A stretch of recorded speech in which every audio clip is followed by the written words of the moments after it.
என் அப்பனே கணேசா, குரு பிரம்மா குரு விஷ்ணு குருதேவோ மகேஸ்வரா, குரு சாக்ஷாத் பரபிரம்மம் தஸ்மை ஸ்ரீ குருவே நமக. ஹரஹர சங்கர ஜெய ஜெய சங்கர, ஹரஹர சங்கர ஜெய ஜெய சங்கர. நான் ஒரு கதை படித்தேன். படித்த கதையில் ரொம்ப நல்லா இருக்குது. எல்லோரும் கேட்க வேண்டிய கதை, உண்மை கதை. ஸ்கிப் பண்ணாமல் பாருங்க. நாம் பகவானை ரொம்ப அன்போட அப்பா அப்படின்னு கூப்பிடுறோம்.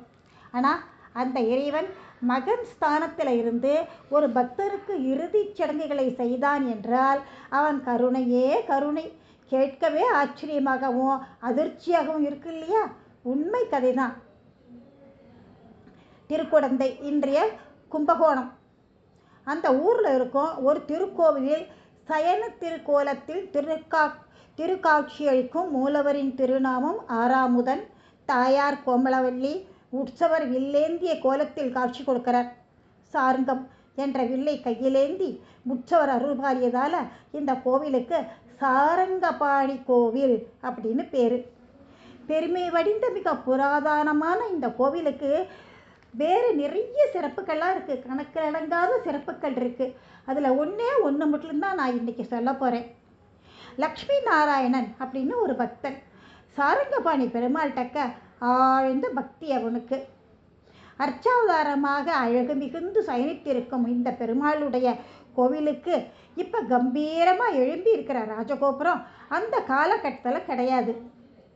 இது லக்ஷ்மி நாராயணன் என்ற அந்த இளவயது பக்தனை ரொம்ப மனசு கஷ்டப்பட்டது.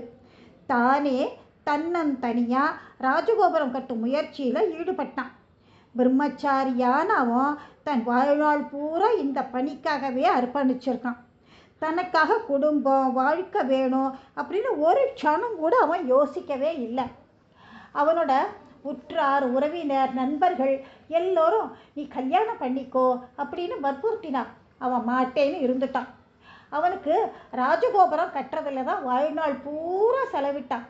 உறவினர்கள்லாம் எல்லாரும் உன் இறப்புக்கு பிறகு ஈமக்கடன் செய்யறதுக்கு உனக்கு ஒரு வாரிசு வேண்டாமா, அதுக்காவது கல்யாணம் பண்ணிக்கோயேன் அப்படின்னு வற்புறுத்தினான். அவனோ பெருமாள் இருக்கிறப்ப எனக்கு என்ன கவலை, எல்லாம் அவர் பார்த்துப்பார் அப்படின்னு விட்டுட்டான். யாரு கேட்டாலும் அதையே தான் அவன் சொல்லுவான். அதே சமயம் ஆழ் மனசில் பெருமாள் மேலே ரொம்ப ஆழ்ந்த பக்தி உறுதியாக சொல்லிட்டான். அப்புறமா யாரும் அவனை கட்டாயப்படுத்தலை. பிரம்மச்சாரியாகவே இருந்து கோபுர வேலையில் தீவிரமாக இருந்தான். பொருள் வசதி அதிகம் அவகிட்ட கிடையாது. சிரமத்தோட கொஞ்சம் கொஞ்சமாக எல்லார்கிட்டையும் வாங்கி பலர் பேர்கிட்ட யாச்சகம் வாங்கி விடாமுயற்சியோடு ஈடுபட்டு முயன்றால் முடியாதது உண்டோ என எல்லோரும் சொல்கிற அளவுக்கு அந்த ராஜகோபுரத்தை முழுசாக கட்டி முடித்தான். அவன் ஆசை நிறைவேறிய திருப்தியிலேயே மோட்சமும் அடைஞ்சுட்டான். அவரோட உறவினர்கள்லாம் சுற்றத்தார்கள் என்ன செய்யறது?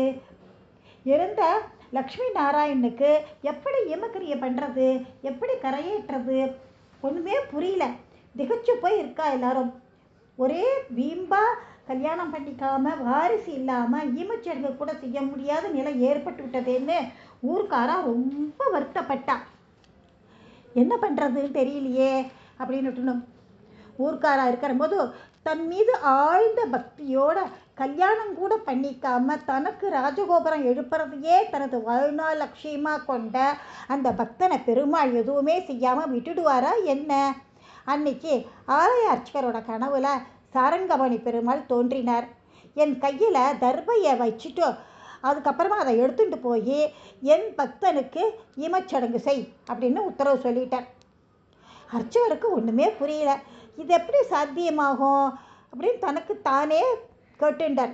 இருந்தாலும் மறுநாள் ஊர்க்காரர்கிட்டெல்லாம் கனவை சொல்கிறார். யாராலும் நம்ப முடியல. அதெப்படி பெருமாள் இப்படி ஒரு காரியம் செய்வார் அப்படின்னு எல்லோரும் ஒரே ஆச்சரியம். பெருமாள் சொன்ன மாதிரி அர்ச்சகர் தர்பையை கையில் எடுத்துட்டு சந்தேகித்த பக்தர்களோட கோவிலுக்கு போனார். கதவை திறந்துட்டு கருவறைக்கு போனார். அங்கே அவள் பார்த்த காட்சி ஆச்சரியம் கலந்த அதிர்ச்சி காத்துன்னு இருந்தது. பெருமாள் முழு ஈர வேஷ்டியோட பூடலை இடமா போட்டுண்டு காட்சி கொடுத்தார். பார்த்ததுமே எல்லோரும் வெலவெலத்து போயிட்டார். நம்ப முடியாமல் கனவா இல்லை நினைவான்னு அப்படியே தாங்களே கிள்ளி பார்த்துட்டார். என்ன ஆச்சரியம் இது! லக்ஷ்மி நாராயணன் தான் இவ்வளவு கொடுத்து வச்சுவோம் அத்தனை பேருக்கும் கண்ணீர் பெருகி ஓடித்து. எம்பெருமான் கருணையையும் வாத்சல்யத்தையும் நினைக்கையில பகவான் சொன்னபடி அவர் திருக்கரத்தில் தர்பையை வச்ச அர்ச்சகர் அதை எடுத்துட்டு போய் பெருமாள் சார்பா லக்ஷ்மி நாராயணனுக்கு முறைப்படி எல்லாம் செஞ்சார். அந்த பக்தன் இறைவன் திருவடி அடைந்து ஒரு தீபாவளி அன்னைக்கு அடைந்தது. அமாவாசையோடு வர்றதுனால இறைவன் லக்ஷ்மி நாராயணனுக்கு ஒவ்வொரு வருஷமும் சிரார்த்தம் செய்கிறார். அன்னைக்கு பெருமாள் அமுது செய்வது சிரார்த்தத்துக்காக தயாரிக்கப்பட்ட சாப்பாடு தான்.